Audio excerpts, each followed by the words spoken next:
Old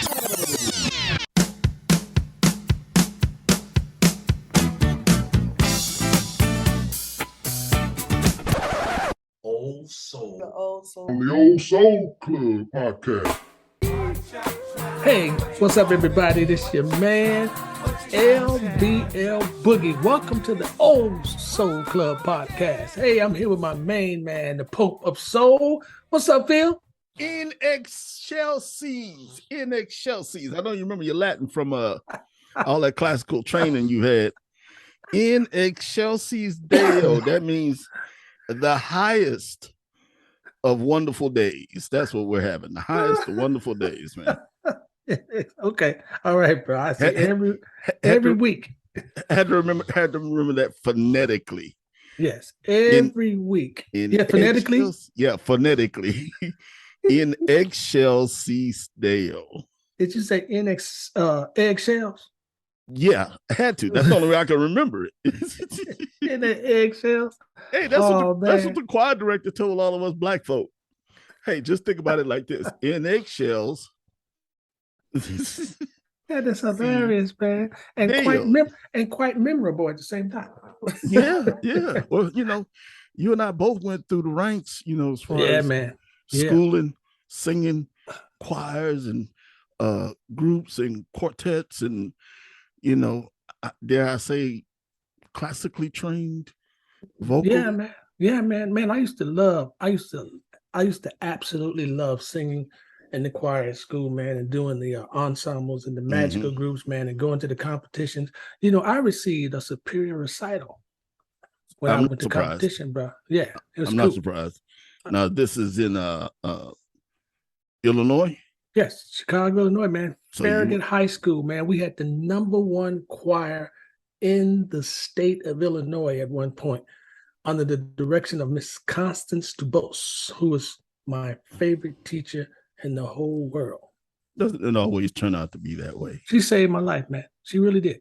She put me on the right path, bro. If it wasn't for her, I don't think any of this stuff that I've been doing would have ever happened, man, because she directed me, took me off this one rail and said, you're on the wrong rail.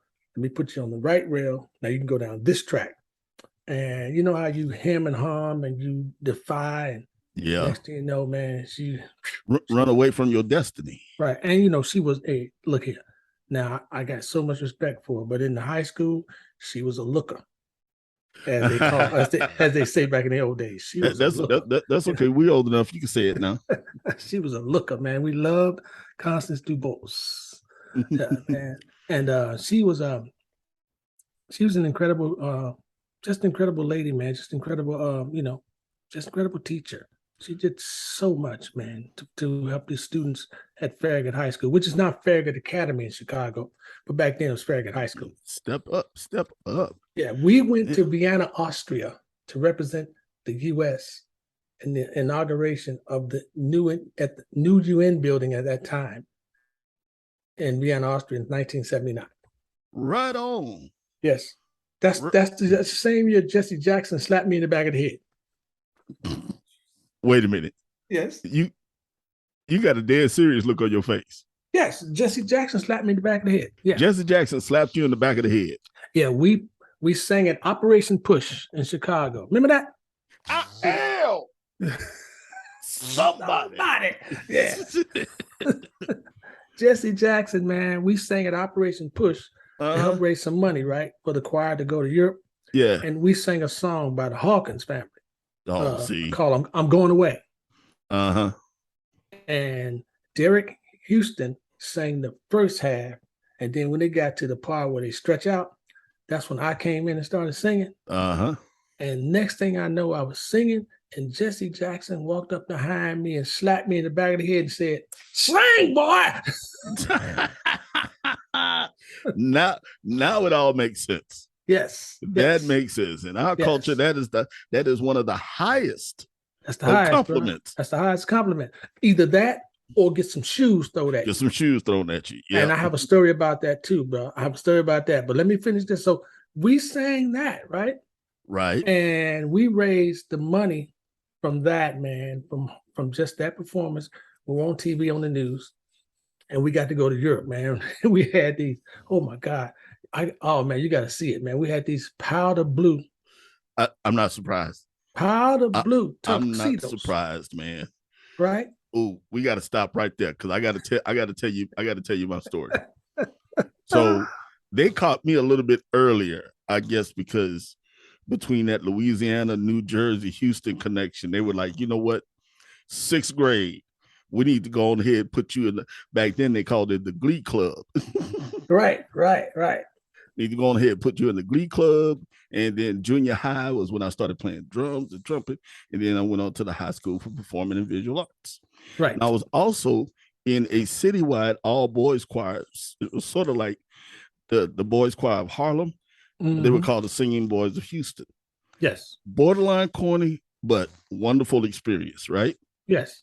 So blue blazer, gray slacks, Mm-hmm. and the first time I ever seen and ever heard of an ascot. Oh man, y'all Red half a little bro. ascots. Y'all was bougie. Y'all Man, was bougie little boys. We were pimping little boys, man. So No, y'all wasn't pimping. Y'all was bougie. So look, I got to tell you this, and then we get back to your story. So Singing Boys Houston got the uniform, madrigals, and all of that stuff in HSPVA costume department, right? Right. You know how I ended up becoming a professional, or how I came about making the decision to become a professional musician when I was trying to debate between finishing, going all the way through college or working a regular day job or just going ahead and jumping feet first into the whole music thing. You know what was the deciding factor? Hit me. Sitting in the corral room at the University of Houston. All right, here's all of the music we're going to learn for the year. Book this thick. Languages were Russian, Italian, Latin, and I was like, bring it on, though the Russian was a little bit scary, Right. Didn't make it to the first performance. You know why? I said, excuse me, when do we get fitted for like our tuxedos and stuff? Oh, you got to buy your own tuxedo. All right, I'll see y'all later. I'm going to be down here at the club Midtown, or they call it the Red Rooster now. Phil, you quit because they wouldn't give you a tuxedo. Hey, man, I was on my own since I was like 16. Every school I went to, all I had to do was audition, So college was the first time that I had to pay for stuff. And I mean, pay for everything. What they don't tell you about that Pell Grant is like, that's like an allowance from your parents. Yeah, see, you didn't know how to manipulate the system, Phil, and I'm not going to get into that because they might come looking for me, and I'm not going to do that.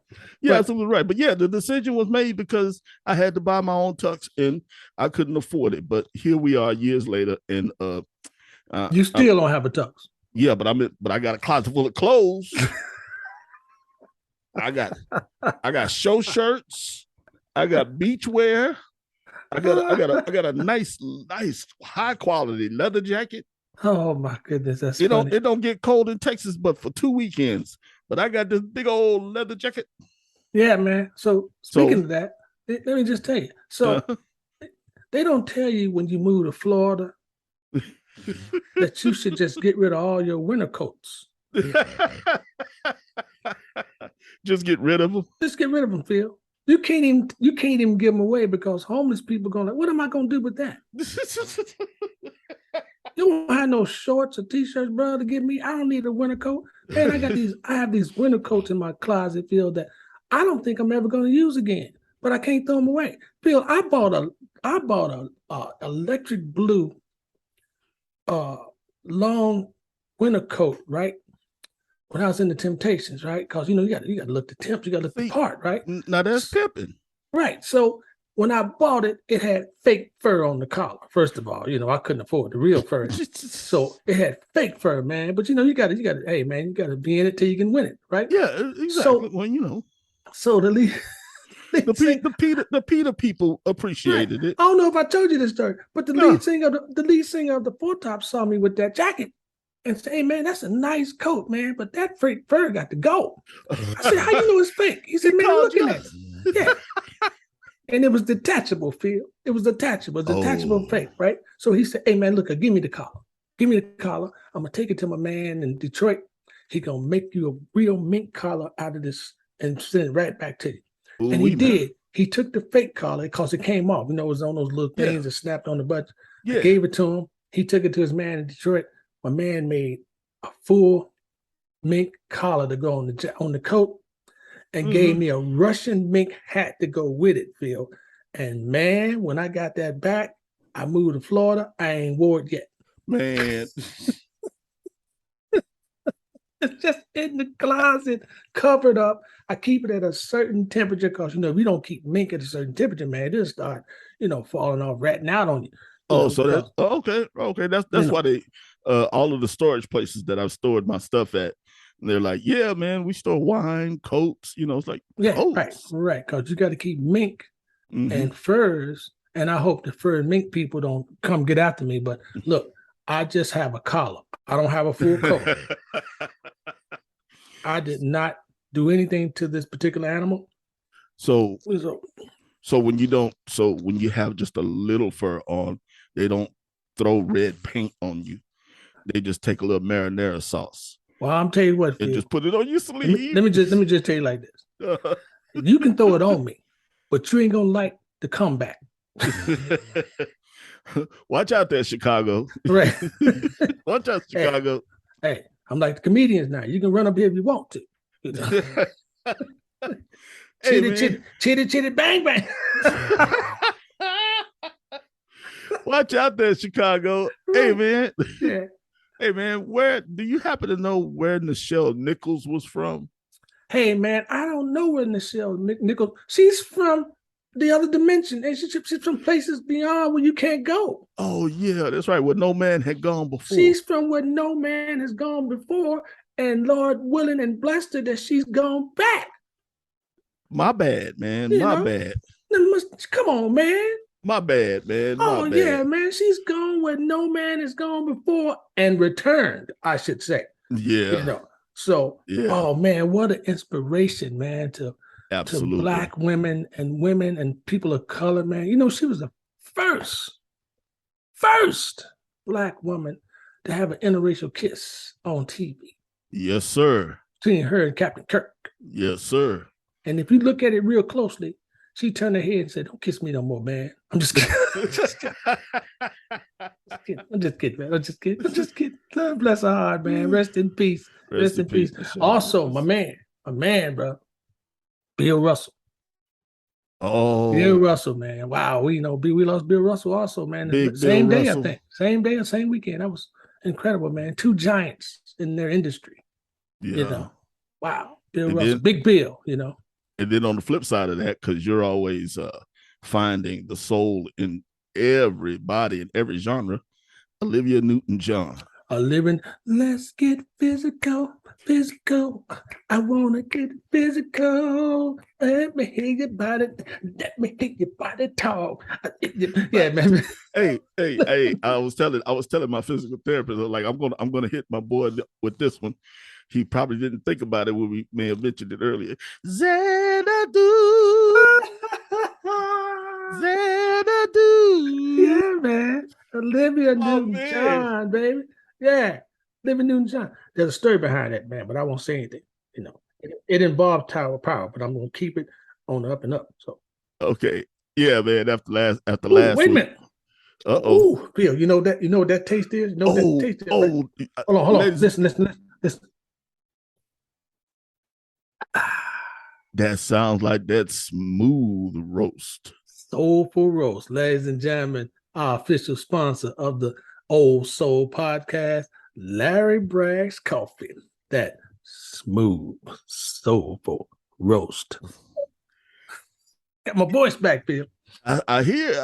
Is it a shameless plug? Yes.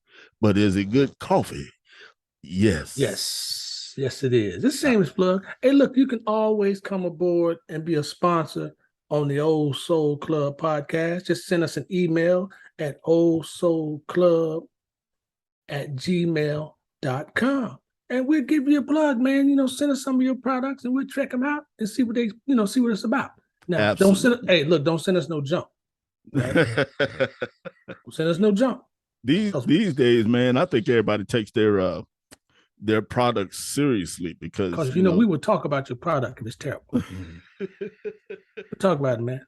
We talk about your product. Yeah, as more and more social media platforms sprout up, it's like, man, you mess around and say the wrong thing or think the wrong thing or wear the wrong thing, and you get dragged off of, get dragged around 4 platforms. Yes, you will. Hey, man, let me ask you a question. Where is Olivia Newton-John from? And do you remember the movie she was in? Come on, man. Come on. Yep. She is from Australia.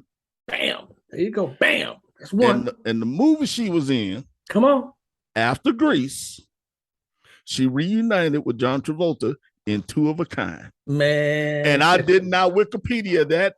I went and saw the movie. It's got to be a strange twist of fate. Look, man. Ladies and gentlemen, I can attest that he did not go to Wikipedia or Google. He looked me dead in my good eye and said that. Yes, he did. So I'm going to go as far as to say many of the factoids you'll be hearing us talk about, ladies and gentlemen, no Google, no Wikipedia, because this is how the Old Soul Club podcast got started. Larry and I go way back 35 years. And, nowadays we just talk on the phone. He's in Florida, I'm in Texas. We work on occasion, but, haven't been in the same room in how many years? I don't know, 30, but we do have a crackpot research team. We do, if needed. If needed, we got a crackpot research team, brother, a crackpot IT team. And if we're kind of lost in the law, we got a crackpot attorney on board too, brother. So yeah, that IT dude almost got fired last week. He was almost gone, man, but he redeemed himself. So you know what, man? You know what? The subject today is, like we're talking about, man, is check this out. Musicians, or I should say singers, in movies and shows. Oh, and watch out now. Watch out now. You know what we came up with, Brother Phil? Talk to me. Peabo Bryson.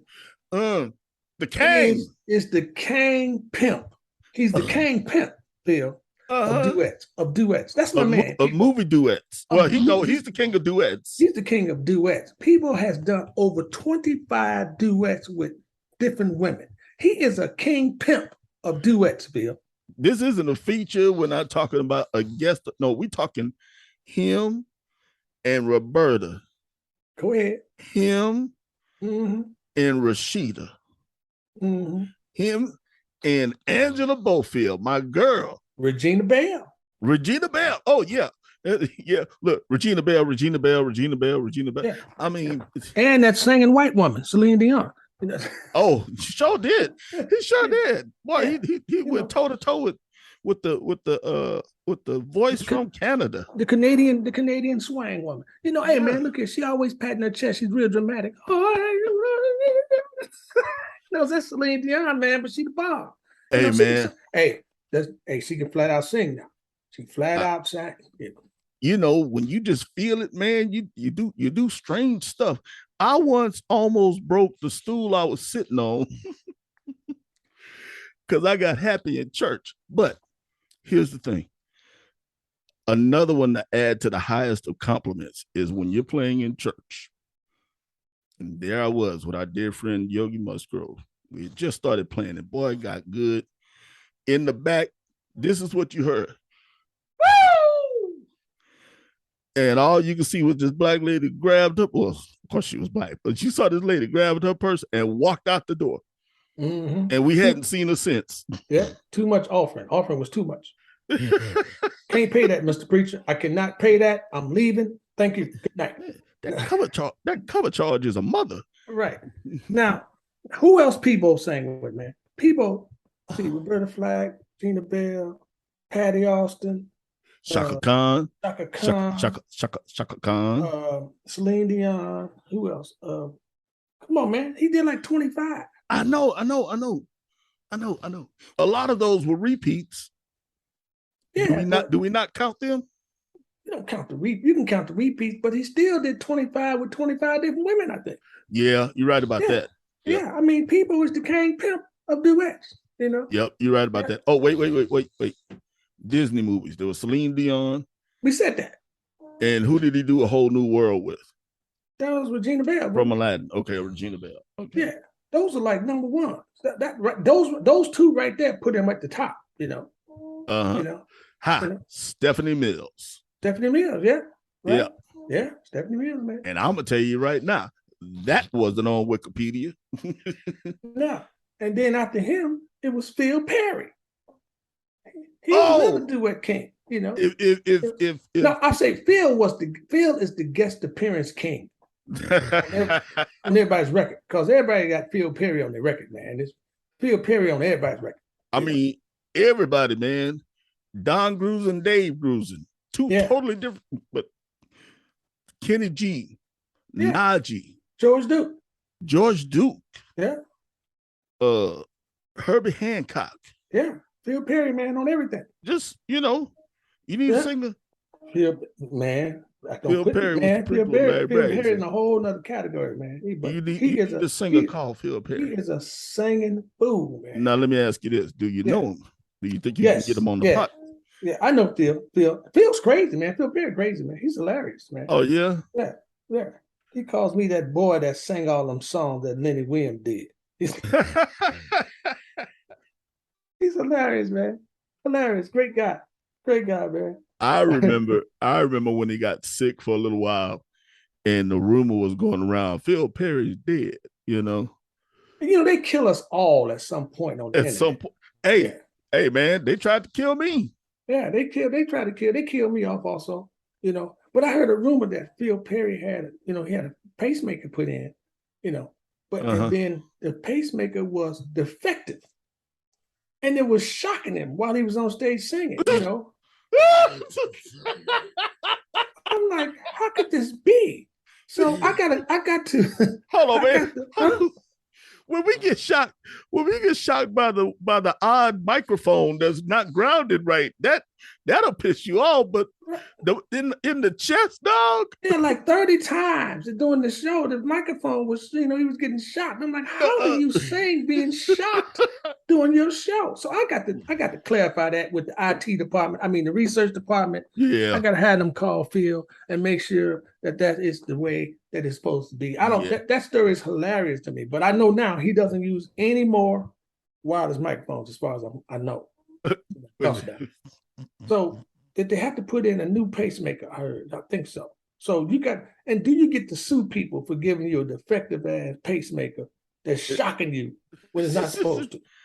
And did they have to run a ground wire down to his pinky toe?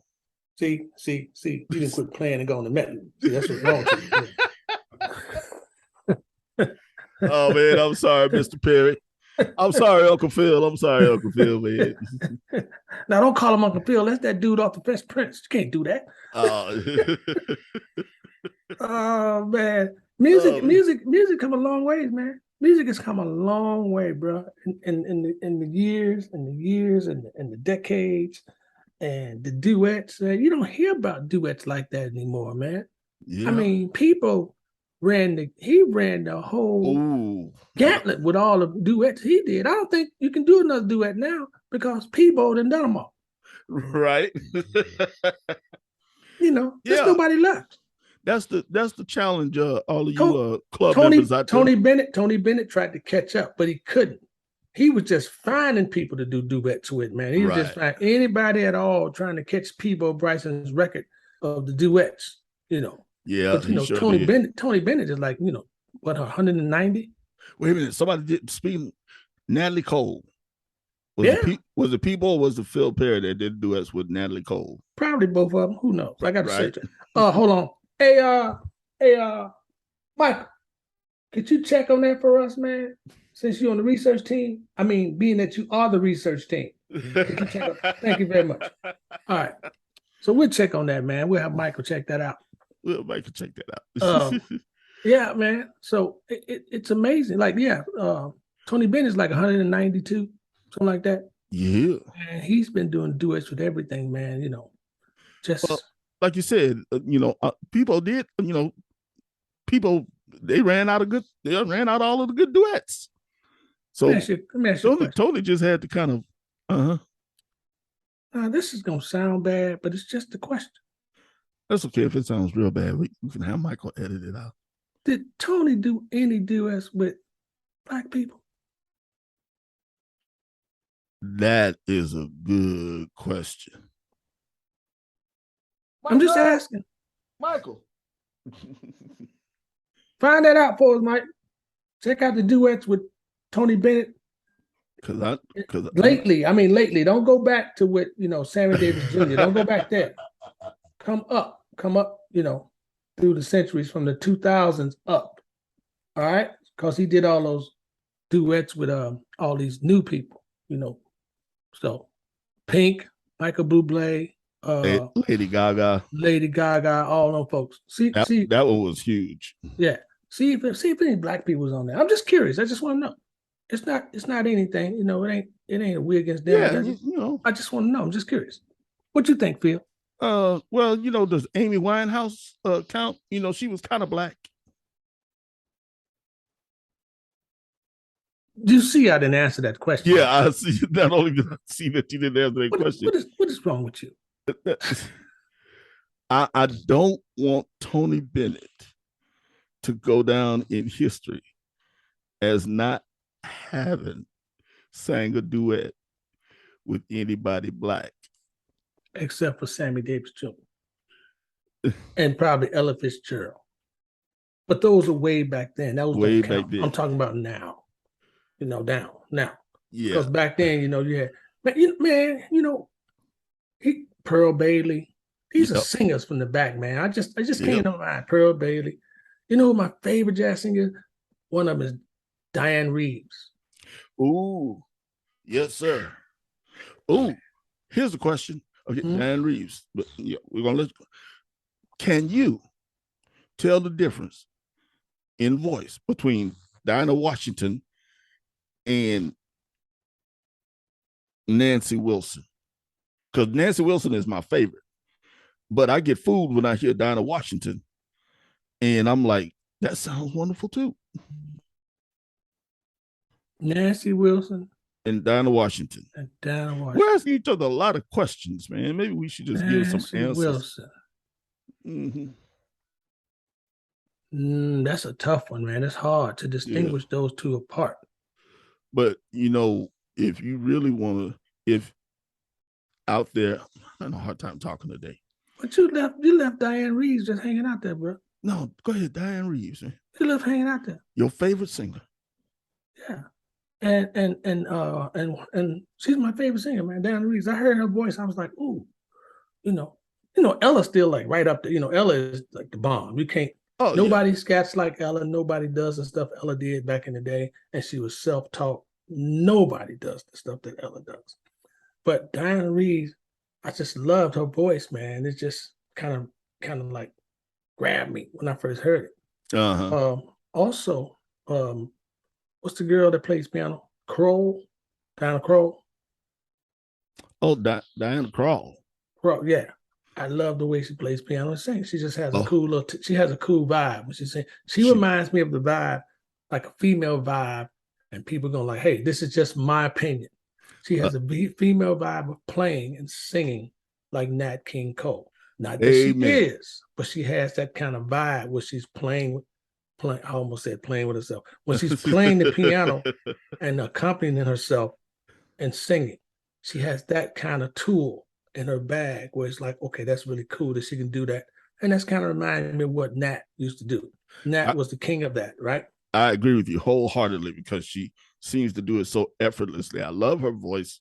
I love, her touch, on the piano. And factoid, I've actually seen her in concert twice and had my picture taken with her, hiding backstage in Kansas City.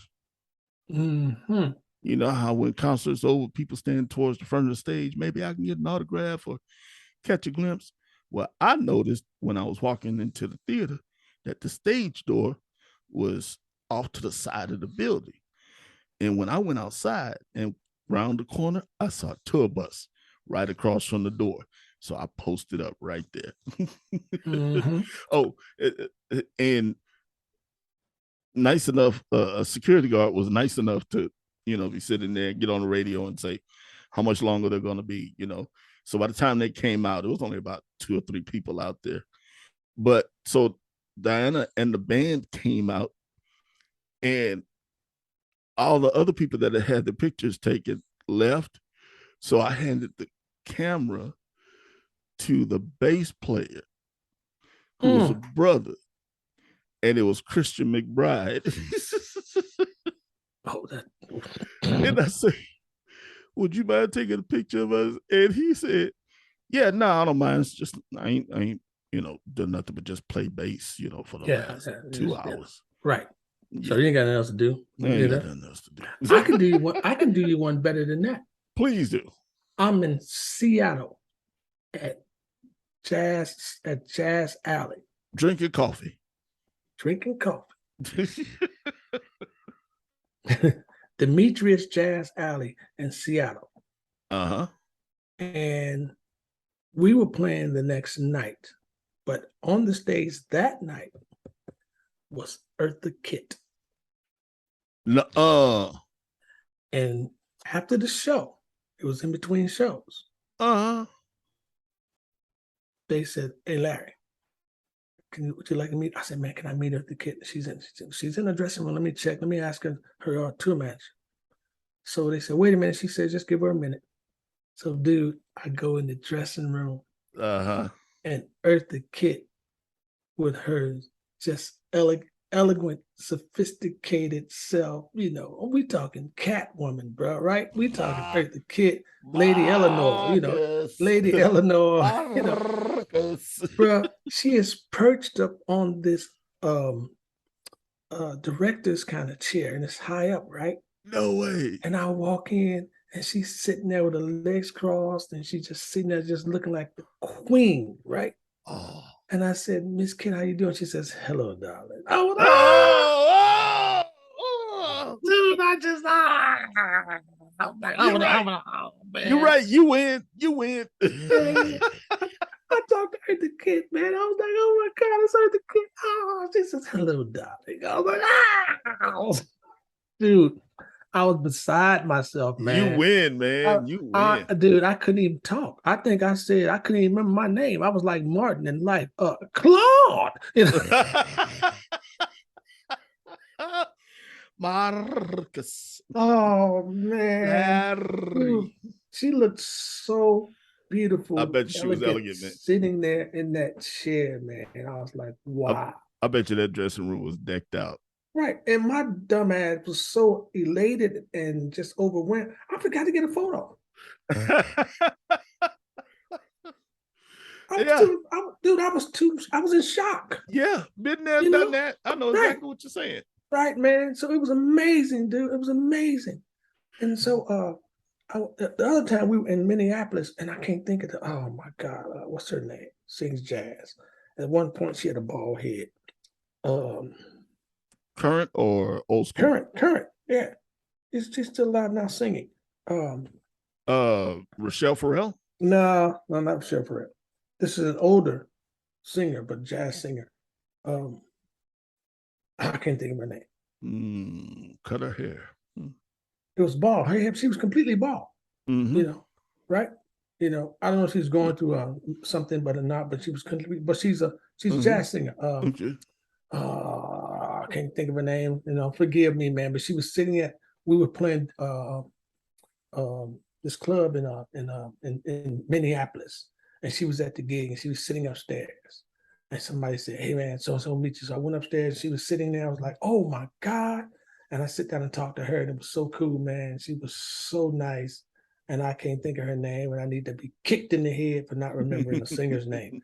But, man, it's just been those kind of things, man. Those kind of, encounters and things like that. And it's just been so cool, man. So cool. I remember I met Patti LaBelle backstage at the show when we played, man. Patty. It was called a Mama Patty. Mama Patty. Yep. I was like, that's cool, man. But look here. I put my sweet potato pie up against Patty's pie any day of the week. Watch out now. The views and comments of Larry Braggs do not necessarily reflect the views and comments of the Pope of Soul. I put my sweet potato pie up against Patty LaBelle's sweet potato pie any day of the week. My mama's recipe is the bomb. Boom. Just like that. Just like that. Mic drop. Mic drop. Mic Boom. Well, No, man, it's been great. And sometimes, I mean, well, we met a lot of the same people, but sometimes it's better to not have remembered to take a picture, because my picture with Diana Krall, I mean, I was so smitten. I had my arm around her, you know, it was sexy time. Did you just use the word smitten? Yeah, smitten. I was smitten, man. I was so smitten. But look, man, I was taking this medication. Hey, if you have to, this is a public health announcement. If you have to take prednisone, don't take it for any kind of extended period of time. It gives, and it says on WebMD, one of the symptoms is called moon face. It actually says that, moon face. So I was on prednisone, man. I had the moon face going, but I was feeling pretty good about myself. Had my arm around Diana Krall. We're in front of the tour bus, and I'm so smitten. I'm smiling from ear to ear, okay? But on the picture, no eyes, no teeth.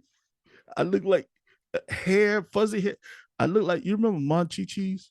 I look like a Monchi-Chi. So moon face makes all of your features go away? No, moon face makes your face like extra round, but I was smiling so big. You know, I was smiling so, I'm gonna put the picture up. So you look like the sun that they made look like the moon that they made look like the sun on the Raisin Bran box. Worse. I look like the sun, the moon that they made look like the sun if he was high and forgot to wear his sunglasses. Oh, that's funny. That's funny. But man. anyway, Hey, still, it's a cherished picture. I cherish that picture. And then I met Whitney Houston. Well, we didn't meet her, but we were in, we went to see her. She was playing in Austin, Texas. And Whitney Houston was on the tour bus, sitting in the driver's seat, just blowing the horn. Okay. And I said, who the hell is just sitting in the, and I looked up there, and it's Whitney Houston. She's just blowing the horn on the tour bus. Now, you know how loud the tour bus horn is. Yeah. I'm going, why is she just blowing the tour bus horn? Because I used to be in love with Whitney Houston, man, when she came out with Saving All Your Love. That song, when she did that. Oh, yeah. With the video. Yeah. Oh, man, shoot, man, I'd have fought Bobby for at that point. Bobby! Right. I was like in love with Whitney Houston when she did that video. Look, you weren't worth your salt if you couldn't play Saving All My Love. But you had to be able to play it in like 3 different keys, because those singers back then. Oh yeah, man, they be trying to sing up there. You be like, that key too high for me. Can you bring it down some? Man, I remember in college, man. You made me remember something in college, man. We had this talent show, bro. And I'm not gonna say the young lady's name, but we did a talent show in the auditorium at the university. Uh-huh. And this girl was singing. And you ever heard somebody go through all the keys? Yeah, one time. In one song? Yeah, one time. So I think Billy Rivers was playing piano, or Ricky Banks. They were like the most, prolific piano players on the yard. They just play a lot of stuff. Uh-huh. So she was singing, and every 16 bars or 8 bars, 16 bars, she would change keys. And the piano, she had no idea what was going on. She was just singing, right? Badly. But every time she changed keys, the pianist would turn and look in the audience, and when he put that half step on there, he go like, bling. And people in the audience was crying, laughing, who knew what was happening. Everybody that knew that she could not sing, and she was going through all these key changes just in one song that wasn't supposed to happen. And he just kept looking at us going, here's another one. Bill, That was one of the funniest moments I've ever had in my life watching him do that, man. It was like it was a comedy show, but only one person knew it was comedy. The other half was serious. Right. Well, that's how Jerry Lewis and Dean Martin had so much success. Oh yeah, but they knew it was a comedy show. On this particular show, only one half of the person knew it was a comedy show because he was so bad and he had to keep changing keys. You know how like in church they say, find me. Can you find me? Find me. Find me. Do do do do do do do do do do. There's a low. No, man, I'm not gonna finish it. But midweek service, every Baptist church has a midweek service.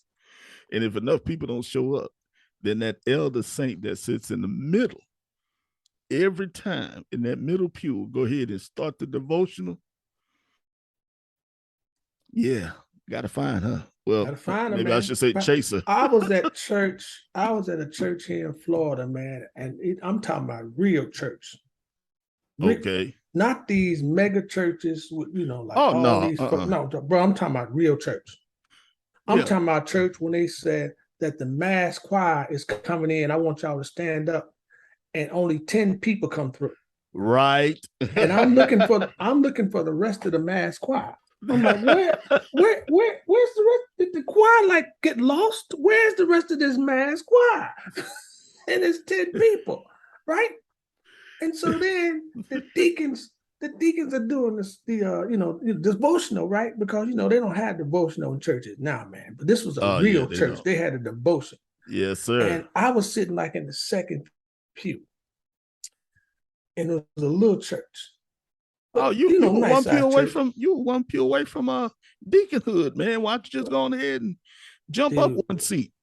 Dude, the deacons came up to the little table that they read from. Uh-huh. And Lord bless them. They were 3 old deacons, right? Oh. Phil, the Bible was on the table. Instead of them picking the Bible up and reading it, they all bent down to the Bible on the table, Phil. I'm going, oh, this real church. This real church. Hey, man. This real church, Bill. Phil, no, hold on, Phil. No, Phil. No, Phil, you got to hear this, man. You got to hear this. So not only did they bend down to read it, he put his glasses on, and the glasses keep falling off while he's trying to read it. So then, real church. So then one of the deacons sings a song, and another deacon is a little upset because that was his song. Now I see this, man. I'm right here at the second row, and I'm going, it's something going on with these deacons right now. He's a little upset because deacon is saying his song. So after we talked about this. After he got through, the deacon said, now that brother so-and-so done sang my song, I'm gonna have to sing another song. I'm gonna have to sing another. Real church. This is real church, man. Real church. And then when the devotion was over, they sat down and the pastor started talking, and the deacon had a question, and he stood up. Pastor, can I ask a question? No, sit down. Whoa. Phil, this real church, bro. This is not mega church. This ain't none of that church. This is real church, Phil. This is down home church where the church is a little slanted. Yeah, I was going to say where somebody my size walk through the front door and pray to God that the floor don't get wet before I get to my pew. Exactly, Phil. How you come up the stairs in a church and you still downstairs? How does this happen, Phil? Real church. It's real church, bro. Real church. Well, the baptismal pool is a tub. Hey, Phil. Real tub with the feet and everything. No, that's funny. Phil, the baptismal pool was under the pulpit.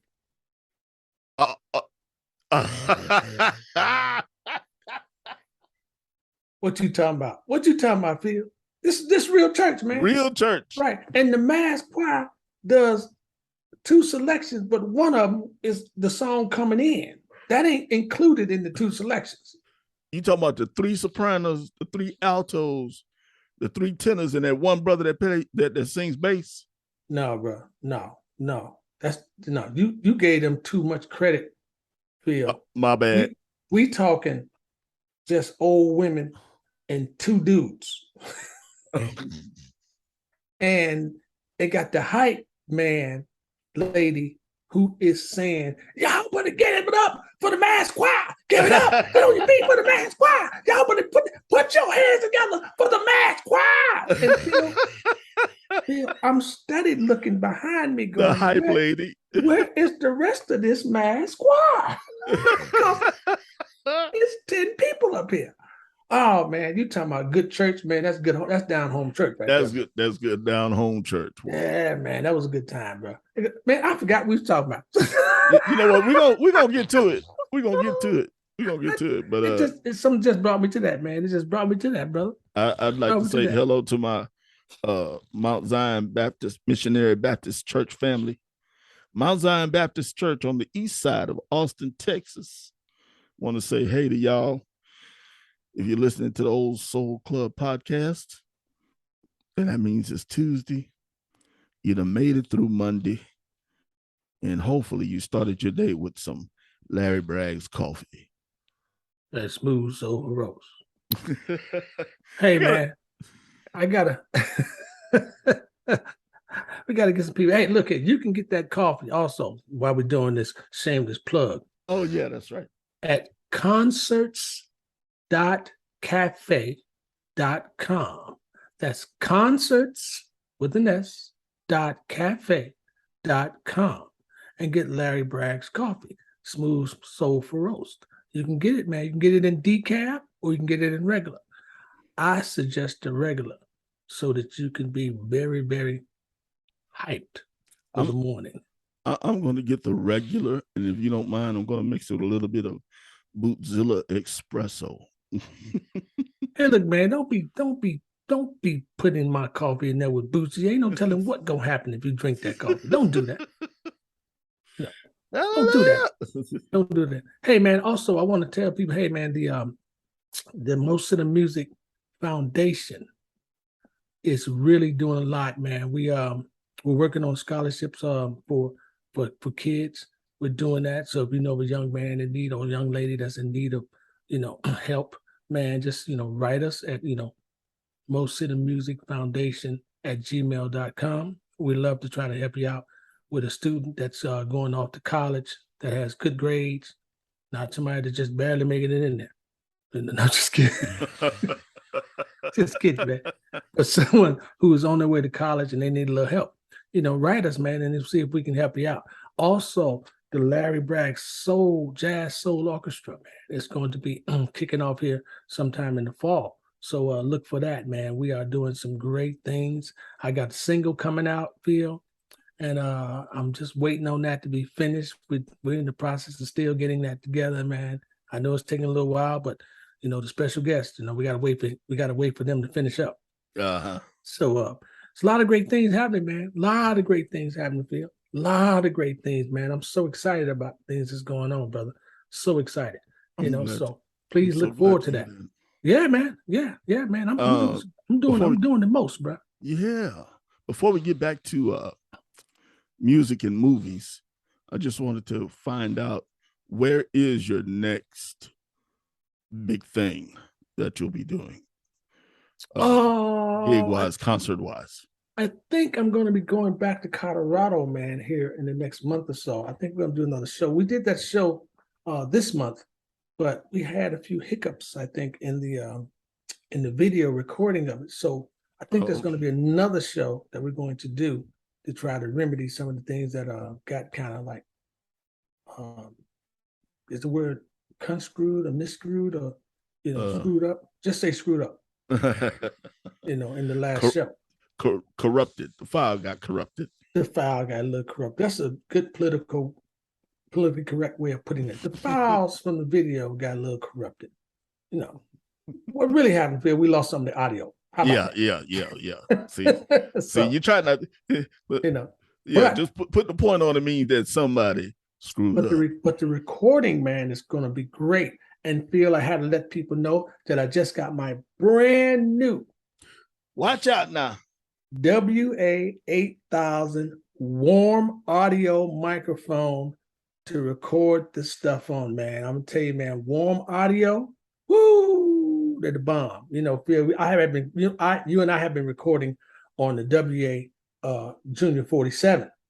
You know, It's got Junior in the name. right? Junior 47. Junior 47, man. That mic's a workhorse. So this to come up.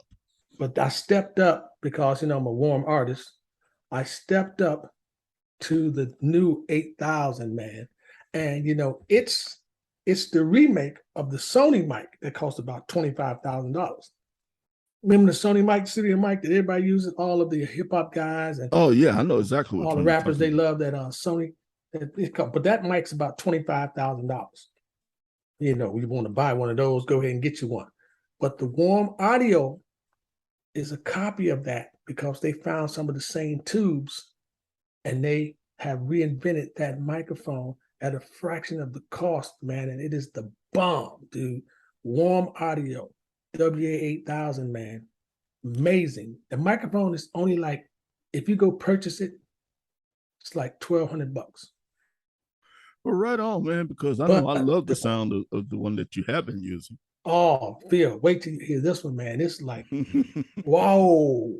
It makes me sound like Phil Perry and P.O. Bryce and Luther Vandross. Right over my mouth. I just stand in front of the mic, man, and it starts going, "No one love the way I do," and I haven't even opened my mouth yet. I came back and stood in front of the mic. It went, "Something that you told me stayed in my head," and I didn't open my mouth, Phil. And then I came back. It went, ah! I thought, I was like, "Wow, this You're killing me, Smalls. You're killing me." Hey, man, I'm just telling you, man, this microphone, you know, it started going, Ramadan, all the people say, hey, you know. All the people say, hey, man, Hey, man. how many movies do you think Mr. Brown appeared in? Let's see how many we can name. Okay. You want to go first? Go ahead, man. Rocky. I'm gonna hit you with a couple. Rocky. That was too easy, man. I feel bad. Dr. Detroit. Okay. I get it out. The Dan Aykroyd movie. Yeah. Right, Dr. right, Detroit. right. Dr. Detroit. Come on, what else you got? Now I can't get Living in America out of my head. Yeah, that ain't a movie. That was a song. I know. I'm just saying I can't get it out of my head.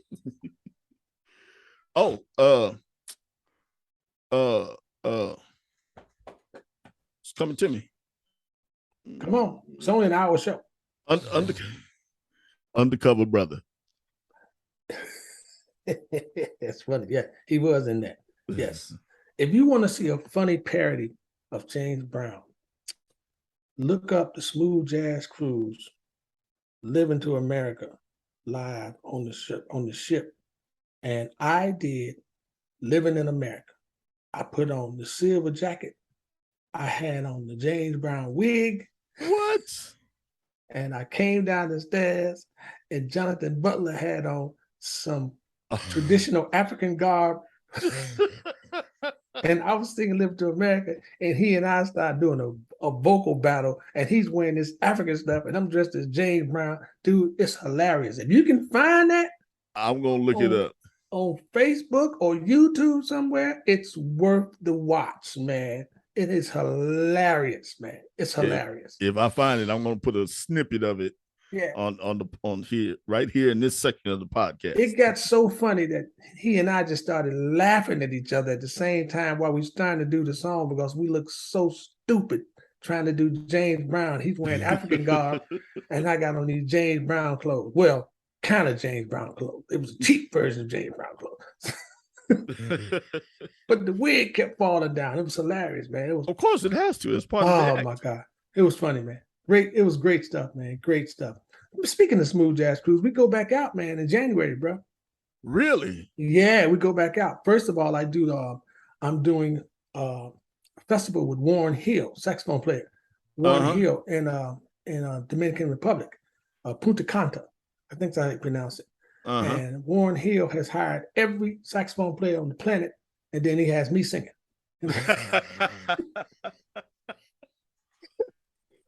So I'm looking forward to that.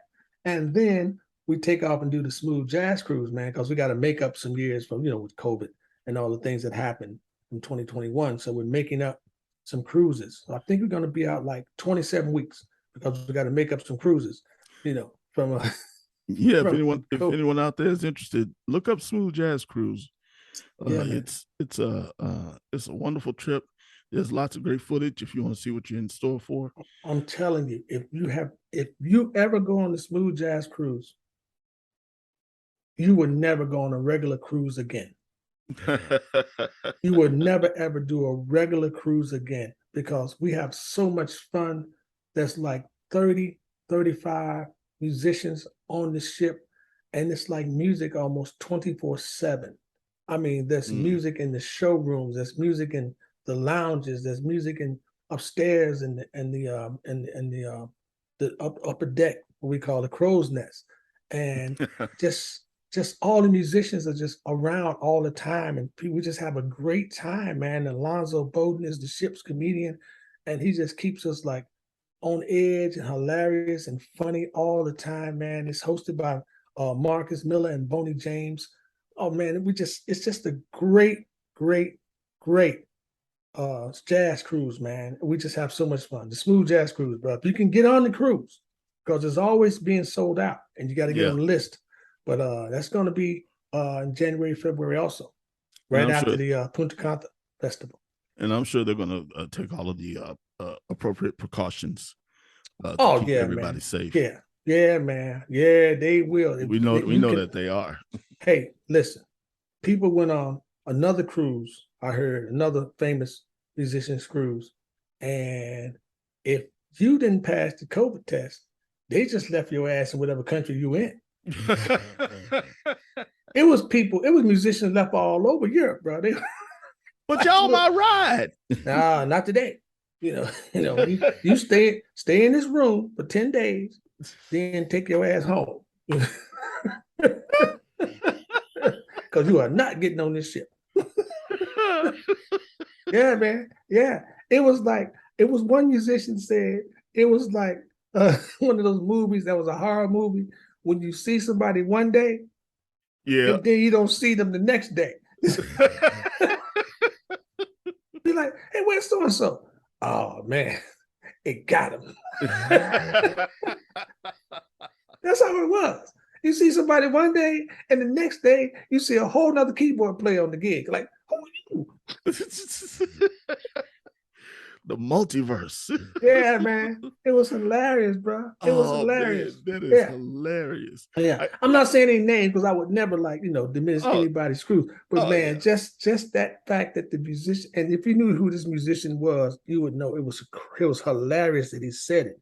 He was like, yeah, man, it was like, The Walking Dead or, the disappearing, musician. It was like a horror movie. You see somebody on the stage one day, the next day, somebody else is there. Like, oh no, what happened to him? He didn't make it, bro.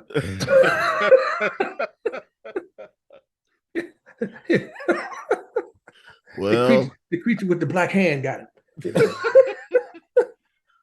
Yeah, man. I guess I'm Trinidadian now. Hey, man, that's what it is, bro. That's what it is. Hey, Phil, we're gonna have to get ready to wrap this up, brother. It's gonna be, what you think? Yeah, no, but so I think I can wrap this up by bookending the conversation. The first movie whose music or a musical that really hit for you. Talking about the very first one. So you had to have been like kind of young. First movie or musical? Yeah. It could be either a movie with great music or a musical. Man, it was a lot, but I would have to say one of my favorite ones still would be The Wiz. Ah, Deep cut. Yeah. Yeah, it's Stevie the Classic. Wiz, man. Stevie the Yeah. Wiz. Because that was Yeah. something that, it was really us. You know what I mean? Uh-huh. Not taking anything away from anything else, man, but the Wiz because of the music, man, and just seeing Michael Jackson, play the Scarecrow. Just it was You cool, man. can't win. Man, that was one of the funkiest tunes, man. I was like, wow, it was so cool. Him and those crows, man, they took the show. Yeah, they did, man. Oh, but you know what though? Nipsey Russell though, slide some oil to me. What that badass? That's badass, man. We're gonna have to go watch it. We're gonna have to go watch it after we get done with this, man. We're gonna have to go watch the Wiz after this, brother, because the Wiz slides some oil to me. Down my spine. Look. If you don't have STP, Crisco will do just fine. That's hilarious, man. That's a good one, man. That's a deep cut, dog. That's a good one. The Wiz, man. That was the Wiz, man. The Wiz. The Wiz. You can't win. You can't break even. Can't get out of the game. Dude, I got chills, man. Yeah, man. And the crow. Oh, yeah, you were right about the crows. The black crows. Richard Pryor. Oh, come on, man. Oh, man. Don't pay no attention to the man behind the damn dog off me. It is, man. Great movie, great music. Quincy Jones did his thing, man. Ooh. Also, Bobby Womack. Across 110th Street. Oh, man. Yeah, man. Yeah, it was a lot of great movies, man, with a lot of great black composers. Marcus Miller, man, did all this music, man. Man, don't even get me Boomerang, bro. Boomerang, man, and Safety. He started. He did music for the movie Safety. I think he did that. Yeah, man, he's done a lot of Disney stuff too, man. A lot of films. They call Marcus Miller, man. The black poet, the black composer of all the black movies. Do the Right Thing. When he did, the Butt was in that. That was him. Marcus Miller wrote the Butt, bro. You didn't know that? No, I never knew that, man. Oh man, that's one of the all-time most familiar intros. Besides Brick House, shakadoo. Look, let me tell you something, bro. When you go to DC and they play that go-go, man, get your ass out the way. Out the way, huh? Because if you don't know what you're doing, you can get hurt. That go-go is like crack to people in DC, man. As soon as that come on, them go-go beats come on, man. If your party is going terrible in DC, just put on some go-go. Man. Love that go-go, man. Oh man, he did that thing with EU. Oh, bro. Yeah. I never knew Marcus Miller wrote that, but that doesn't surprise me. Yeah, man. It's one of his greatest classical pieces. Okay. Okay, so to wrap this up, what was the last movie you saw where the music really hit home for you? It's okay. You can take your time to think about it. I'll edit the dead time out. Man. Let me see. What do I think? What have I seen? Oh, that animated movie with Jamie Foxx. Soul, yeah. Yep. It was great music in that, man. Yep. Soul. I love that movie, man. Soul with Jamie Foxx. I think it was Pixar. I'm not sure, but it was Pixar. It was Pixar. Yes, it was. It was Pixar. Man, Soul. Let me tell you, we're gonna finish on this, man. I saw Soul, and of course, we can all agree that it was probably the best representation of our people, in animated form. Right. But they use there are two techniques. There's a point where computer animation becomes so real looking that they call it the uncanny valley. Yes. And then they use photorealism. Right. So the bottom line is, man, there was a moment when I thought I was watching real people on Soul. Yeah, man. They draw you in, man. They draw you so close into that movie that you're into. You forget that it's animated. It was so cool. Yeah. And if you watch it a few times, you start seeing these little nuggets all through the movie, which is so cool to watch that happen, man, after you watch that movie over and over again a few times. So cool, man. Absolutely. So cool. Hey, before we go, let me tell you about a documentary that everybody should watch, that if you haven't seen it, go see it. It's called Who We Are. Yes. It's a movie with it's narrated by Jeffrey Robinson, who's a civil rights attorney. Uh-huh. This is probably the best documentary on racism that I have ever seen in my life, because he brings you into it. He's not aggressive. He just tells the story, and he brings everybody into it, and he makes you comfortable by listening to what he's saying, that you can actually hear him having a conversation with the audience and not just preaching or talking to the audience. It's an amazing documentary. It's about 2 hours, I think, maybe longer. But if you have time, it's on Netflix. It's called Who We Are. And it's a documentary by Jeffrey Robinson, narrated by Jeffrey Robinson. It stars Jeffrey Robinson too. And he just goes through his whole life, and he goes through all of civil rights and racism. And he gives you stuff that you did not know existed and how it came about. So please, if you get a chance, go watch that, man. Who We Are. Sounds Jeffrey dope. Robinson. It's dope, man. It's dope, bro. It's going to be like, wow. It's amazing. It's going to blow your mind. Jeffrey Robinson. Because too many times, you have these conversations about racism and stuff like that with people, and we're talking about black and white and all these things and people of color, and it gets a little aggressive. He tells it in a way that it's a conversation between him and the audience and you watching it, and it's a joy to watch and learn. It's a great teaching lesson from him, Jeffrey Robinson. I hope to meet him one day. Man, for real, I'm gonna go put that in my queue. You know? Please do, man. I'm gonna do that. Hey, y'all, it's been a great time, man, here on the Old Soul Club podcast. Look, we got to get out of here, Phil. We can't talk to these people all night. What you talking about, man? All day, all night? We can't do that. It's a beautiful Tuesday. You got to get out, get on your horse, get on your bike, run some miles, do some exercise, and do whatever you got to do. But always keep the music playing.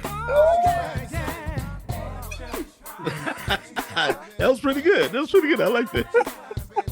Hey, man, we'll see y'all next time. Hey, say goodnight, Phil. Say goodnight. John Boy, come on, say bye.